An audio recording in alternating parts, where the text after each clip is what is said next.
اکثر ماں باپ اپنی اولاد کی طرف سے پریشان نظر آتے ہیں،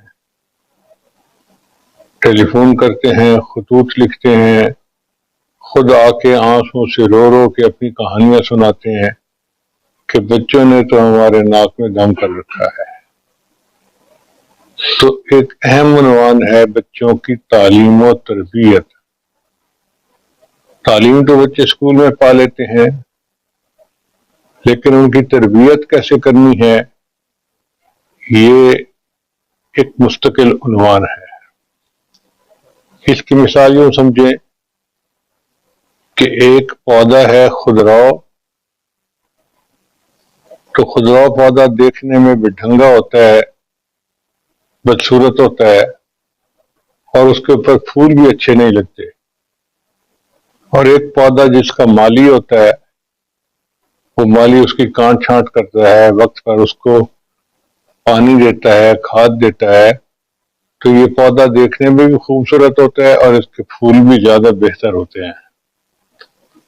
یہی مثال بچے کی ہے کہ بچوں کو اگر چھوڑ دیا جائے تو اپنے طور پہ بچوں کی جو شخصیت بنتی ہے ان میں بہت بڑی بڑی کوتاہیاں آ جاتی ہیں۔ تو ماں باپ چاہیے کہ وہ بچوں کی تربیت کریں اور ان کو اچھے اخلاق سکھا کر ایک بہتر انسان بننے میں مدد دیں۔ چنانچہ بچوں کی ایک ہے جسمانی نشو و نما۔ تو جسمانی نشو و نما میں آپ یہ بات ذہن میں رکھیں کہ ایک کتاب ہے میری بہترین تربیت کے اصول،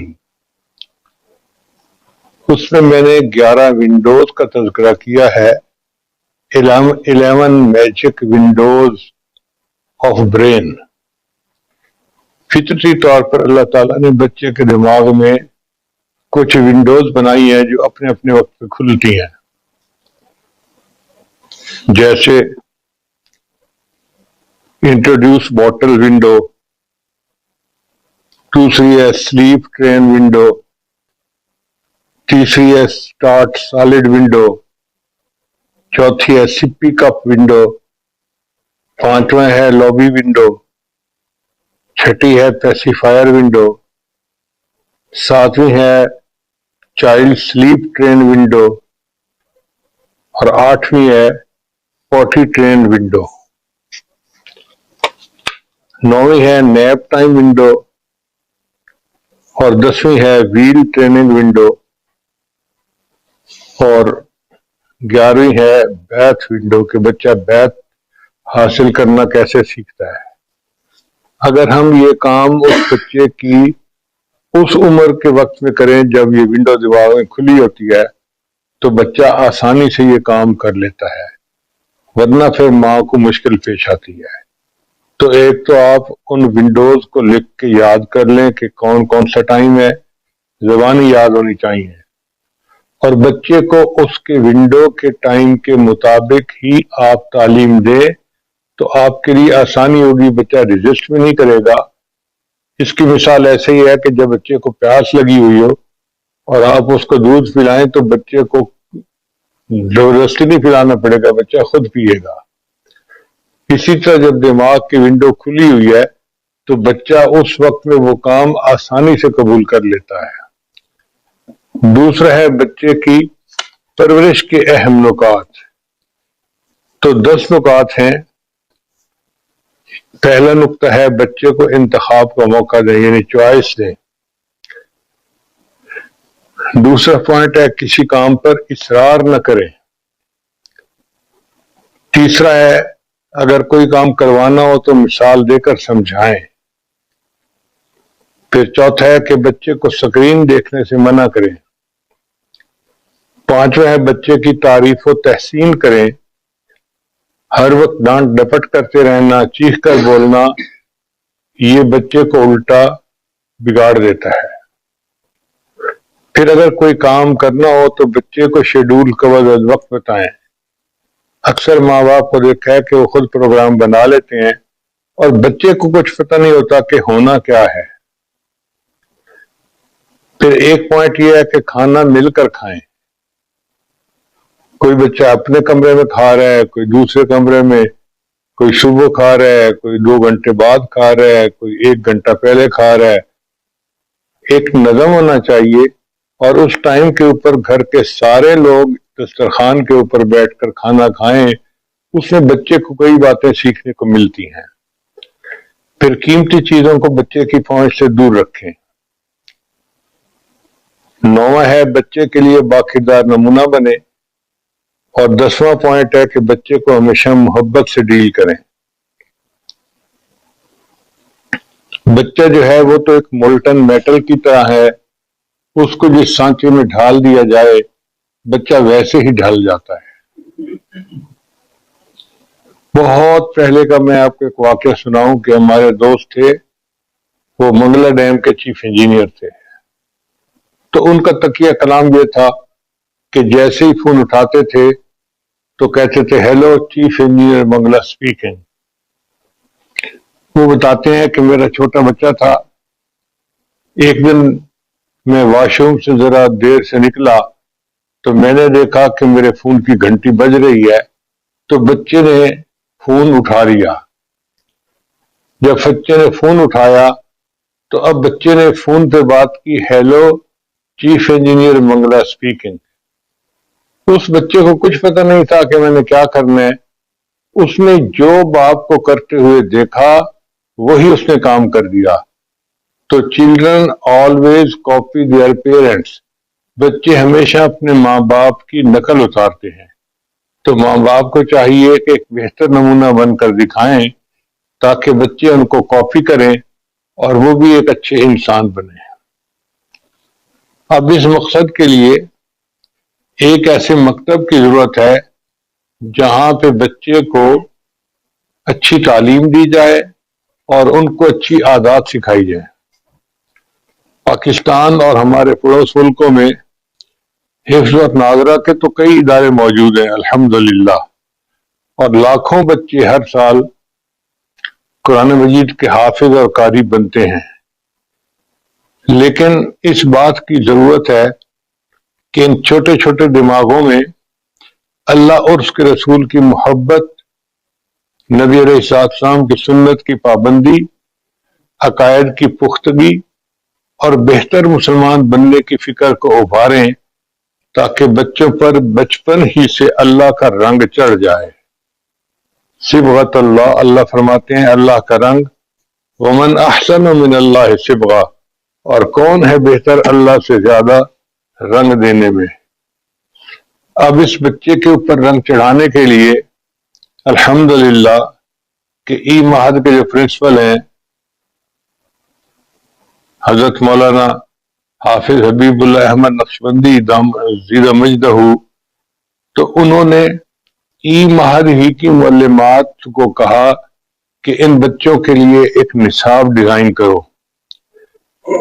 تو ان کی ایک معلمہ ام رافع نے اس میں بہت محنت کی، اور باقی معلمات نے بھی محنت کی، ان کا تجربہ بھی ہے اب تو کئی سالوں کا. انہوں نے دنیا کے مختلف جگہوں پہ جو نصاب بچوں کے لیے بنائے گئے ہیں پہلے ان کو اکٹھا کیا. اس میں بڑی محنت درکار تھی. پھر اسٹڈی کر کے ان کے جو بہترین پوائنٹس تھے وہ انہوں نے اکٹھے کر لیے اور ایک نصاب تیار کیا. پھر اس کو علماء اور مشائخ سے انہوں نے اپروو کروایا. اس میں 2 سال کی محنت لگی، اور یہ کسی ایک فرد کی محنت نہیں بلکہ ایک جماعت کی محنت ہے. پھر نصاب تیار ہونے کے بعد بچوں کے لیے ایکٹیویٹیز بنانا، مضامین کو کتابوں کی شکل دینا، اور بچوں کے جو پسندیدہ رنگ ہیں ان کا انتخاب کرتے ہوئے نفیس خوبصورت انداز سے اس کو ڈیزائن کرنا، یہ بھی کام ای معہد ہی طالبات نے سر انجام دیا. اب اس تعلیمی نصاب میں مختلف مضامین ہیں. پہلا مضمون ہے قرآن مجید. اکثر ماؤں کو دیکھا ہے کہ وہ بچوں کو کبھی طوطے کی کہانی سناتی ہیں، کبھی مرغے کی کہانی. اس سے بہتر ہے کہ بچوں کو انبیاء کرام کی کہانیاں سنائی جائیں جو قرآن مجید میں موجود ہیں، جس کو کہتے ہیں قصص النبیین، اور ان کے ذریعے سے اپنی روزمرہ کی زندگی کو اٹیچ کیا جائے۔ دوسرا ہے تلاوت قرآن۔ اس مضمون میں بچوں کو تجوید کے ساتھ قرآن مجید کی تلاوت سیکھنے میں مدد ملتی ہے۔ تیسرا حدیث مبارکہ، تو نبی علیہ السلام کی منتخب احادیث کو سیکھتے ہیں بچے، چھوٹی چھوٹی احادیث کو یاد کرتے ہیں اور ان پر عمل کرتے ہیں۔ پھر ایک مضمون ہے سیرت۔ اس کورس میں ہم اپنے پیارے نبی حضرت محمد صلی اللہ علیہ وسلم کی مبارک زندگی اور ان کی سنتوں کے بارے میں سیکھتے ہیں۔ پھر ایک مضمون ہے فقہ۔ تو فقہ میں سیکھتے ہیں بچے کہ اسلام کو روزمرہ کی زندگی میں عملی طور پر کیسے لاگو کیا جاتا ہے۔ ایک مضمون ہے تاریخ۔ تو اس مضمون میں ہم اپنے گزرے ہوئے ماضی کے جو بڑے بزرگ تھے، عظیم ہستیاں تھیں، ان کے بارے میں پڑھتے ہیں کہ اللہ کی مدد ان کے ساتھ کیسے تھی، وہ کیسے اصولوں کے پکے اور سچے لوگ تھے، اور کیسے کامیابیاں قدم ان کے چومتی تھیں۔ پھر ایک مضمون ہے عقائد کا، چونکہ ہمارے عقائد کی بنیاد کا محیط ہے، اللہ تعالیٰ تک پہنچنے میں اور اس کی محبت پیدا کرنے میں اس سے مدد ملتی ہے، تو عقائد بچے کے پکے کر دیے جاتے ہیں۔ اور ایک مضمون ہے اخلاق کا۔ اس مضمون کا مقصد بچوں کو سیکھنے، پیروی کرنے اور نظم و ضبط کے ساتھ زندگی گزارنے کی ترغیب دیتا ہے، جیسے کہ نبی علیہ السلام نے صحابہ کی تربیت فرمائی، ہر ماں اپنے گھر میں اپنے بچوں کی ایسی تربیت کرے۔ اب ای مہد میں اس کے اوقات کار ہوں گے۔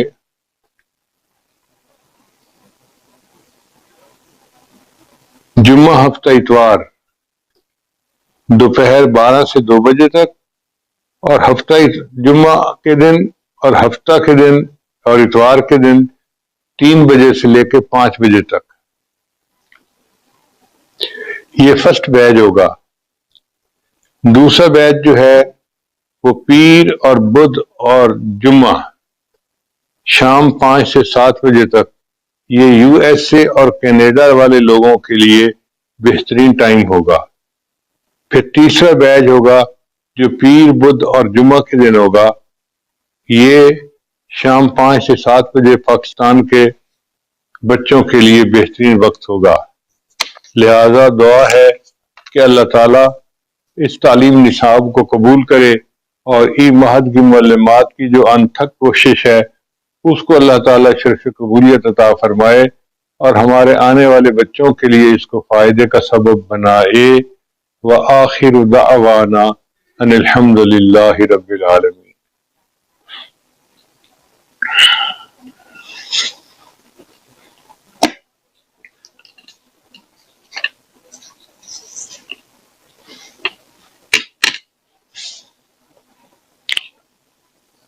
ابھی دعا سے پہلے ہم توبہ کے کلمات پڑھ لیتے ہیں، پھر انشاءاللہ دعا کر لیں گے۔ جو کلمات یہ عاجز پڑھے سچے دل کے ساتھ پیچھے پیچھے پڑھتے جائیے۔ پڑھیے بسم اللہ الرحمن الرحیم۔ لا الہ الا اللہ محمد الرسول اللہ۔ آمنت باللہ وملائکتہ وکتبہ ورسلہ والیوم الآخر والقدر خیرہ وشرہ من اللہ تعالی والبعث بعد الموت۔ آمنت باللہ کما ہوا باسمائہ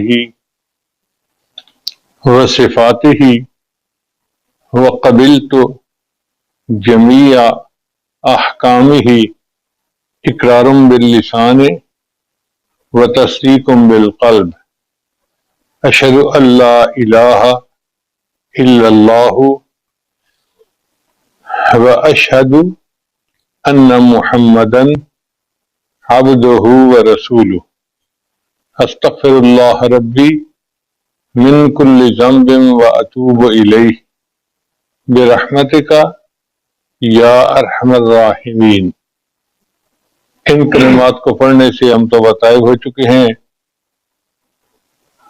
چند معمولات ہیں جن کو باقاعدگی کے ساتھ کریں گے تو اللہ تعالیٰ دل کو منور کریں گے۔ پہلا عمل ہے 100 مرتبہ استغفار صبح شام پڑھنا، دوسرا ہے 100 مرتبہ درود شریف پڑھنا، تیسرا ہے قرآن مجید کی تلاوت روزانہ کرنا، ایک پارہ پڑھیں یا آدھا پڑھیں ضرور۔ چوتھا ہے چلتے پھرتے ہر وقت دل میں اللہ کو یاد کرنا، اذکار وال دل یار وال۔ اور پانچواں ہے مراقبہ۔ مراقبے کا طریقہ بہت آسان ہے، جب نماز پڑھ کے فارغ ہوں تو تھوڑی دیر کے لیے آنکھیں بند کر کے اللہ سے لو لگا کے بیٹھیں کہ اللہ کی رحمت آ رہی ہے، دل میں سما رہی ہے، دل کی ظلمت اور سیاہی دور ہو رہی ہے، اور میرا دل اللہ اللہ اللہ بول رہا ہے اور میں سن رہی ہوں۔ انشاءاللہ جب باقاعدگی کے ساتھ یہ مراقبہ کریں گی صبح و شام 10-15 منٹ، تو آپ کے دل میں اللہ کی محبت بڑھے گی اور اس کی لذت کو آپ خود محسوس کریں گی۔ میری دعا ہے اللہ سب کو اپنے مقبول بندوں میں شامل فرمائے۔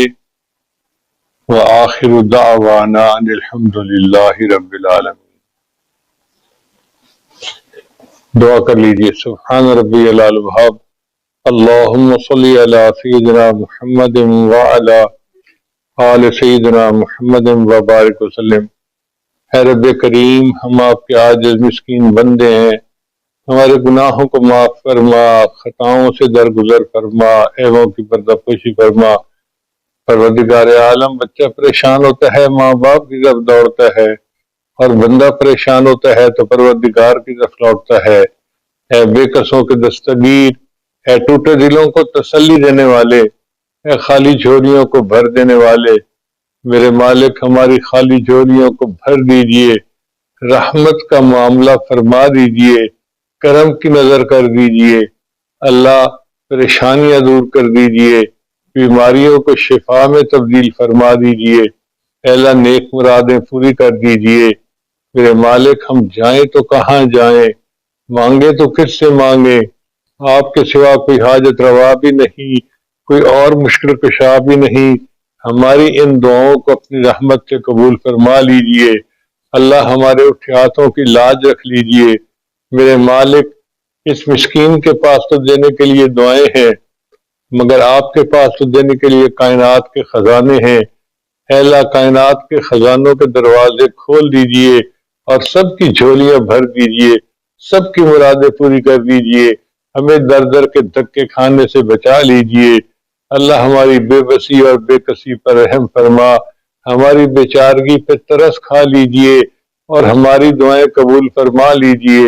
اللہ دنیا آخرت کی ذلت سے بچا لیجئے۔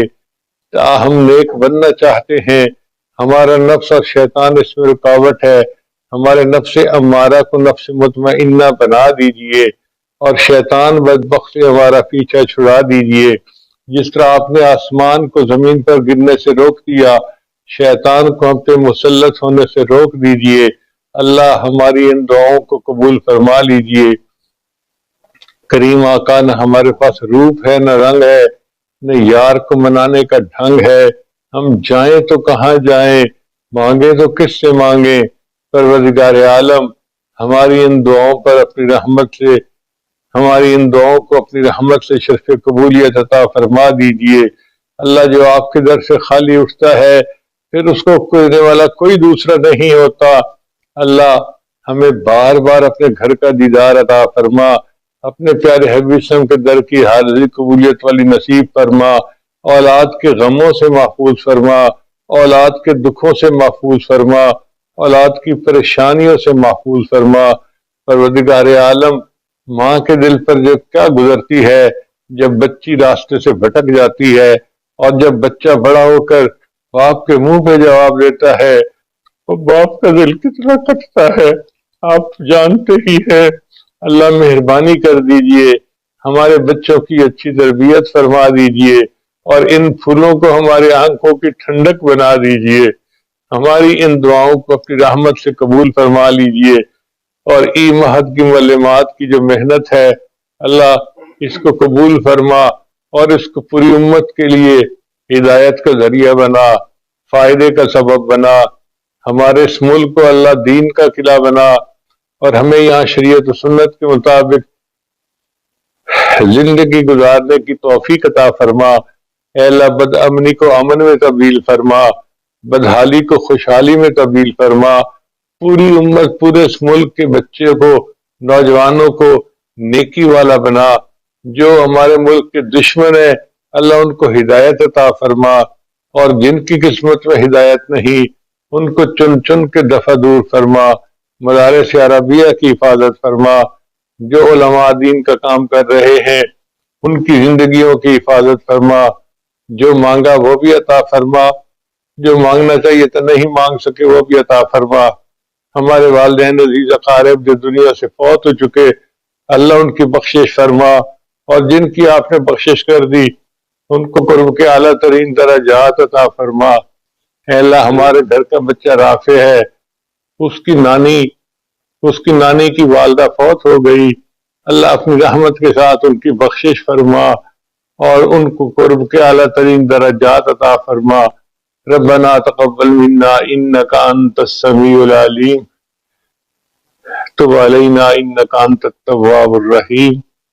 صلی اللہ تعالی علی حبیبہ سیدنا محمد وآلہ واصحابہ اجمعین برحمتک یا ارحم الراحمین۔